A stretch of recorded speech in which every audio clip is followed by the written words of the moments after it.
Ladies and gentlemen, if I can have your attention, very good evening to you all. My name is Rob Havers, the president of the George C. Marshall Foundation.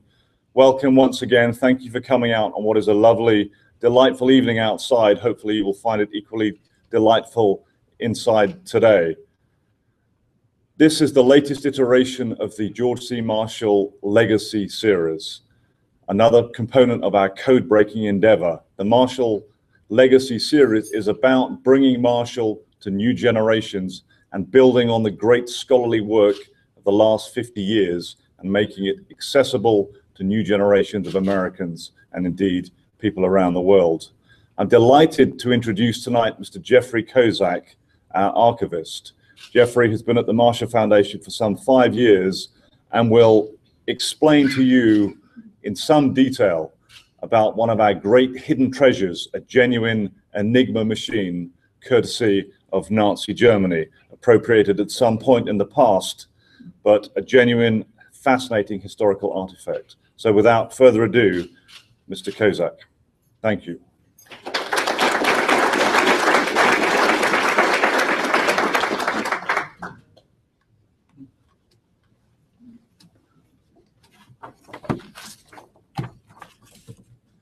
Thank you, Dr. Havers. Good evening, ladies and gentlemen. It's a pleasure to have the opportunity to speak to you tonight about the Enigma machine. At a high-level meeting of German military officers in February 1944, the conclusion was, reading the traffic, whether by cryptography or capture, is shown to be out of the question. It continued, only two possibilities remain: treachery or discovery by enemy aerial reconnaissance. Both the Enigma machine's inventor, Dr. Arthur Scherbius, and its primary user, the German military, truly believed the Enigma machine was unbreakable. Considering it could be arranged in more than 158 quintillion combinations for encoding and decoding messages, their confidence in the machine is certainly understandable. Even in peacetime, breaking Enigma would have been a colossal task, requiring considerable time and effort. That it was broken during wartime, where days, hours, minutes, and even seconds could mean the difference between life and death, and when resources were scarce, is even more remarkable. The unwavering confidence that the Germans placed in the Enigma machines for keeping their communications secure, and the tireless determination of the Allies to break the codes that the machines produced significantly contributed to the Allies' victory in World War II. What exactly is an Enigma machine? A machine that commands such attention and interest? On the most basic level, an Enigma machine is nothing more than an electromechanical rotor cipher machine used to encipher and decipher messages. Electromechanical meaning a device which uses electricity to perform a mechanical movement. In this case, the turning of a rotor. A rotor is another name for a rotating wheel, which had only recently been included in cipher machines. The rotors on an Enigma machine each had 26 positions on which would appear the letters A through Z, or numbers 1 through 26. The sole purpose of an Enigma machine was to convert plain text into ciphertext. It would accomplish this by scrambling the plain text of a message into a series of unintelligible letters. An Enigma machine really did nothing more than swap the letters, but it is the elaborate path that each letter traveled during the swapping process that reinforced the machine's complexity. The following graphic demonstrates the path of the letter from being keyed as a T to lighting up on the lampboard as a G. As you can see, the swapping of a single letter consists of 9 switches as it travels through the machine. When operating an Enigma machine, typically one person would input the plaintext while another person would write down the corresponding letter that lit up on the lampboard. The enciphered message would then be transmitted by radio. The recipient of the message would write down the ciphertext and then use their Enigma machine to convert the ciphertext back to plaintext. Enigma machines were incapable of typing messages out, transmitting, or receiving messages. How did the Enigma machine come to occupy such a prominent place in World War II history? Invented by German electrical engineer Dr. Arthur Scherbius in 1918, shortly after World War I ended, Scherbius first approached the German Navy about purchasing his machines. The size, cost, and reliability of his first machines led the Navy to decline. As you can see, over the next few years, Scherbius developed several additional models which had a number of improvements over the first machine. At the same time, the German Navy learned that the British had been reading their secret communications for the majority of World War I, so they decided to employ the Enigma machine. Major Rudolf Schmidt of the German Army's Cipher Center learned of the Navy's use of the Enigma machine and decided that with some modifications, it could be of value to the Army as well. The Army began using Enigma machines on July 15, 1928. The machines used by the Army were similar to the Enigma Model D, except that a plug board was added to the front of the machine. This model became known as Enigma One.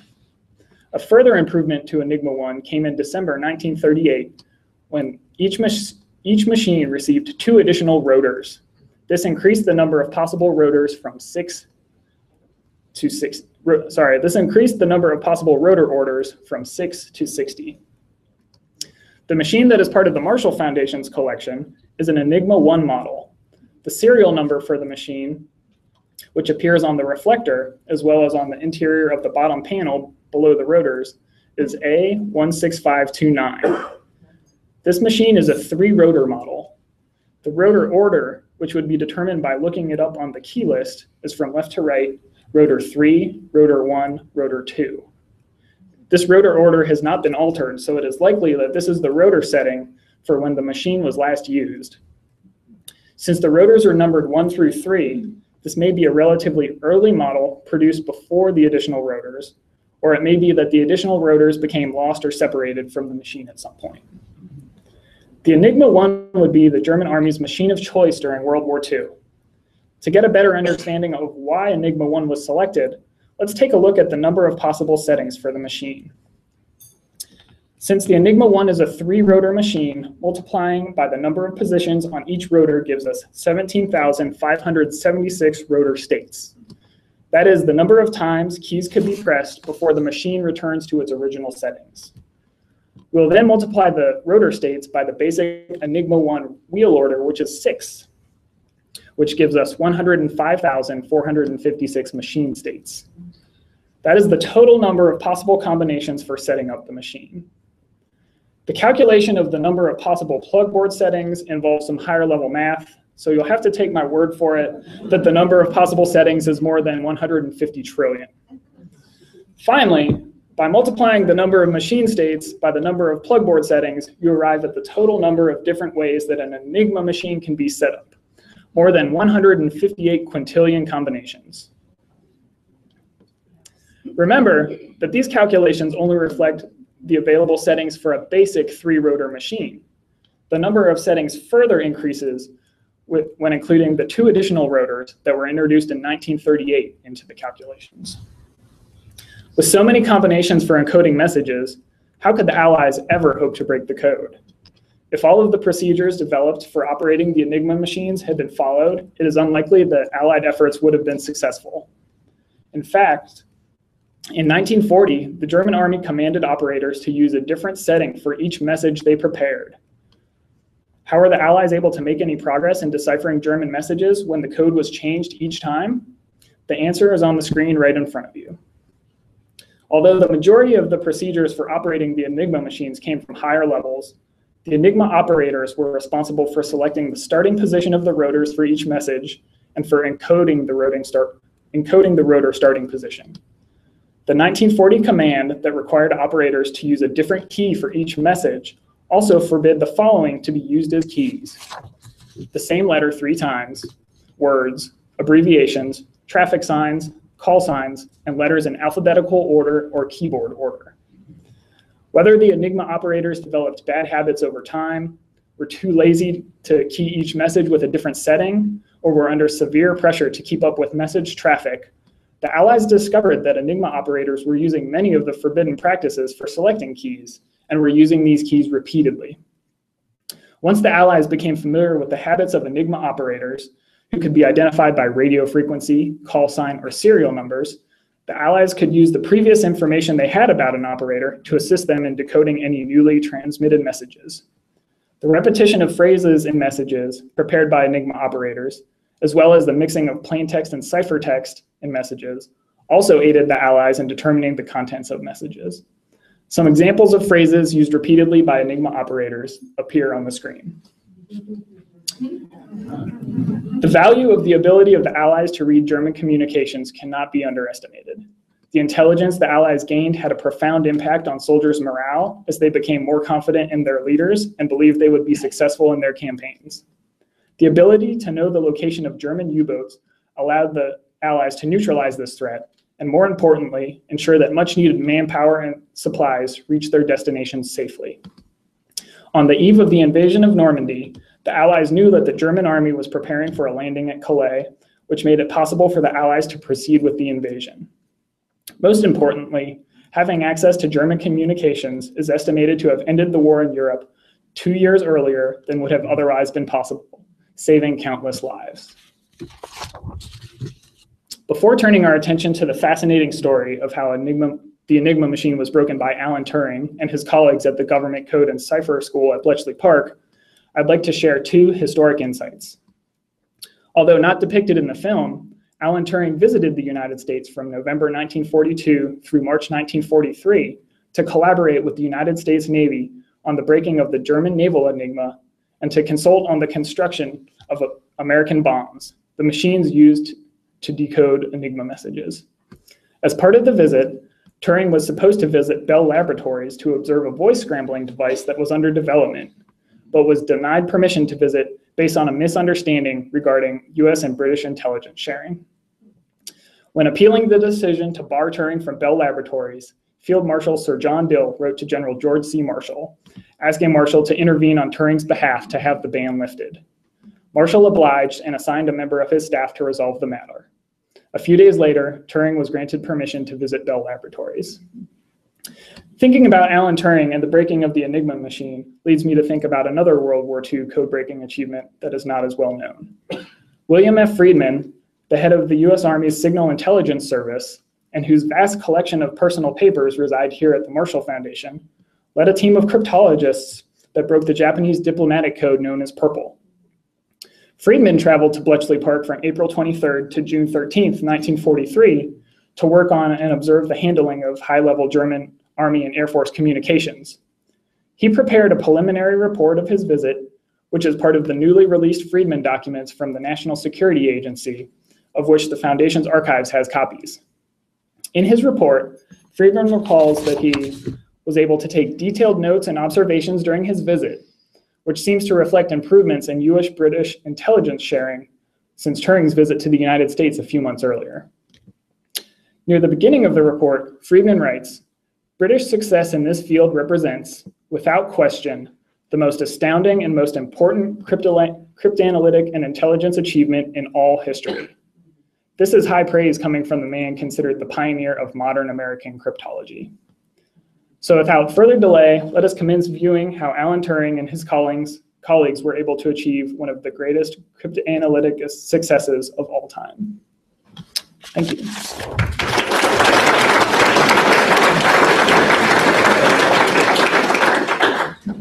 If anybody has some questions, I'd be happy to answer them. Yes? Did any of the Axis powers ever break Allied code? Not that we know of. William Friedman was very involved in the development of the machine that the United States used, which is known as SIGABA. And that machine, as far as the US has documentation of or knowledge of, was never broken during World War II.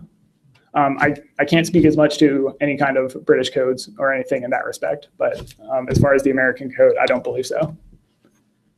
Yes? What was done to ensure that the Germans didn't realize that the code had been broken? Friedman alludes to this a little bit in his preliminary report too. He's very impressed by the large number of individuals who are working at Bletchley and have knowledge that the code has been broken and are working on communications traffic. I think a lot of it just came from the systems that the British government had in place to essentially stop any kind of leaks from taking place. Beyond that, again, I don't know that they would have done anything more different than that, but they really tried to make sure that the people that had access to the information and the way that the information was used would not provide any kind of indication that that the Allies were aware of the German messages and were reading traffic. Yes, sir. There's a very good book called The Ultra Secret by Winterbaum, British colonel, that talks about how it was limited, how the encryptions, how the decryptions were limited to a very certain source called the ultras. Mm-hmm. And that many Allied staff officers wanted to get that ultra clearance because they heard that was the way to get promoted. They knew nothing about it, had no idea, but it was very limited. Sure. And it goes into the differences in passing information to, say, Patton versus Montgomery, and whether they believed or not. Yes. Isn't it true that the British tried whenever possible not to use Enigma information without first having a plausible cover story that they would float that would say, that would suggest to the Germans that their submarine plans and shipping to North Africa had been detected by the Allies by spies or aerial reconnaissance, so that the Germans wouldn't realize they must have broken their code. Yeah, I think that played a big part of it, and that kind of goes back to that first quotation from the German military leaders regarding their conclusions of how the Allies must have known about their movements. The British did develop those procedures, and I think a large part of it too was the Germans and their belief in the Enigma machine, and they really didn't want to acknowledge that there were any weaknesses in it. So I think any time that there was an opportunity, let me clarify that a little bit. They continued to work on improving the machine throughout the war. They weren't complacent and our machine is going to be perfect and there aren't any opportunities for improvement. They continued to work on it, but I think the Germans were just very wanted to kind of maintain this belief that the machine did have this level of that it was unbreakable and that it wouldn't be broken by conventional means, and there was no way that the Allies would be reading that traffic, and that it must have come from, there must be some other explanation for how this was happening because their code system was secure. Yes? Were there times when the British or the Allies had information from the Enigma machine and decided not to take action? I think Coventry might have been one of those, in order to protect the secrecy of the Enigma machine. I did not specifically come across any reference to that in the research I did. I know, again, the British and the Allies specifically were very interested in not becoming too dependent on the ultra intelligence they had, and if they could corroborate that intelligence with other avenues, that would be more beneficial to them.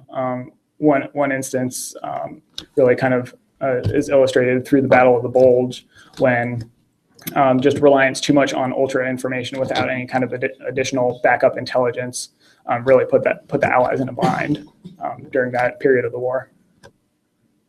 Yes. Yeah, I remember this right, but I recall with the Freeman team cracking the purple code, didn't they have part of a broken machine or half the machine itself, the piece of hardware? No, the Freeman story is actually really remarkable. They built from scratch. They reverse engineered the purple machine, and I don't know that they ever had a physical copy of it, but they may have had photographs of what the Japanese were using, and the machine that they constructed from scratch was actually remarkably similar and used a lot of the same processes as the Japanese code machine. Anything like that with Enigma? Again, I'm not entirely sure in terms of what they were doing in reconstructing the machines themselves versus the construction of the machines that would have been used to decode and find the solutions to the machine. Yes, sir. As I understand it, the first Enigma was captured by the Poles in '39. Yes. And Germans thought it was destroyed, and Poles gave it to the Brits.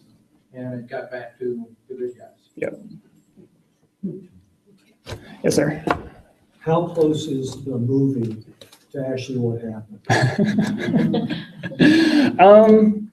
I mean, there are elements of, it's based on a true story, and so there are elements of historical accuracy in there, and then there are also, as anything with Hollywood, trying to make a story better and includes some dramatic license. What are some things that are inaccurate in the movie? I think the extent to which they play up that the individual code breakers had the discretion to withhold the information, that seems to be a little bit more of a dramatic inclusion in the film, whereas that information would have most likely been passed on to higher level decision makers to make decisions whether to act on things or not. Yes, sir. Is there any information the government didn't want disclosed in the film? Not that I know of. Yeah, good question. All right. Dr. Hayward. Jeffrey, thank you very much. I just wanted to say that there is a persistent myth about the bombing of Coventry, that Churchill was aware of the air raid on the night, I forget the date, and allowed Coventry to be destroyed so as not to reveal the fact that the British were reading the ultra decrypts. It's a total myth. They were aware of a raid, but they knew it was somewhere in the English Midlands, no idea it was Coventry, and that was not a deliberate attempt to throw the Germans off the hunt or the scent.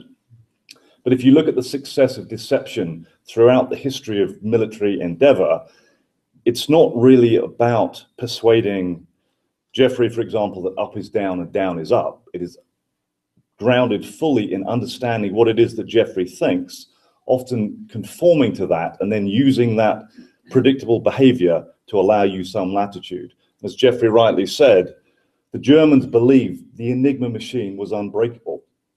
So when the British were acting on decisions garnered from the breaking of the Enigma code, they used another piece of information or a plausible cover for how they could have got that information to throw the Germans off the track and conform therefore to what the Germans believed deep down, which is nobody can possibly break this code.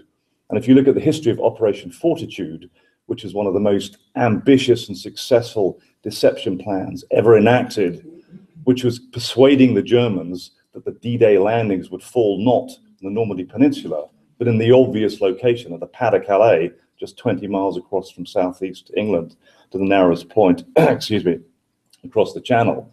And they used a lot of radio traffic and created a fake army group with Patton as the commanding general, because the Germans thought Patton is the most successful Allied officer and general because he fights like we Germans do. That's the best way to fight. So knowing what the Germans thought and conforming to their beliefs helped undermine what it was that the Germans were planning for, and of course gave great energy to the Allied landings in Normandy. So fascinating part of history. Jeffrey, thank you.